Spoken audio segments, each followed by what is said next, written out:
ლაზარე გრიგორიადისის საქმეზე ბრალდების მხარის ორი მოწმე დაიკითხა სასამართლოში შინაგან საქმეთა სამინისტროს ერთი გამომძიებელი და უწყების განსაკუთრებულ დავალებათა დეპარტამენტის თანამშრომელი, რომელმაც მისივე თქმით 7-8 მარტის აქციაზე მოლოტოვის კოქტეილით დამწვრობა მიიღო. მოწმემ სასამართლოში აქციაზე განვითარებულ მოვლენებსა და მიღებულ დაზიანებებზე ილაპარაკა. ბრალდების მხარის განცხადებით მოწმეების ჩვენება სანდოა, რასაც დაცვის მხარე არ ეთანხმება. გრიგორიადის პოლიციელზე თავდასხმას და სხვისი ნივთის დაზიანებას ედავებიან. საქმე ეხება 7 მარტის საპროტესტო აქციებს, რომლის მონაწილეც ლაზარე გრიგორიადისი იყო.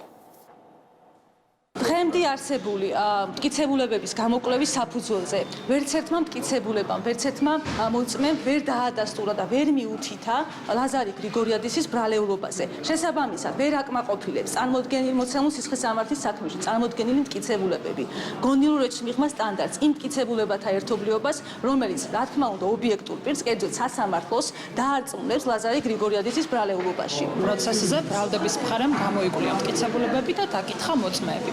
მათ შორის დაკითხა დაზარალებული პოლიციის თანამშრომელი სპეცრაზმის წარმომადგენელი, რომელმაც როგორც გამოძიების ეტაპზე, ისე დღევანდელ სასამართლო პროცესზე ისაუბრა რა ვითარებაში მიიღო დამწვრობა. მას არც გამოძიების ეტაპზე მოუხდენია ბრალდებულის იდენტიფიცირება, ლოგიკურად არც დღევანდელ პროცესზე. მან უბრალოდ აღწერა ვითარება, რა ვითარებაში მიიღო დაზიანება. მიიღო ეგრეთ წოდებული მოლოტოვის კოქტეილის სროლის შედეგად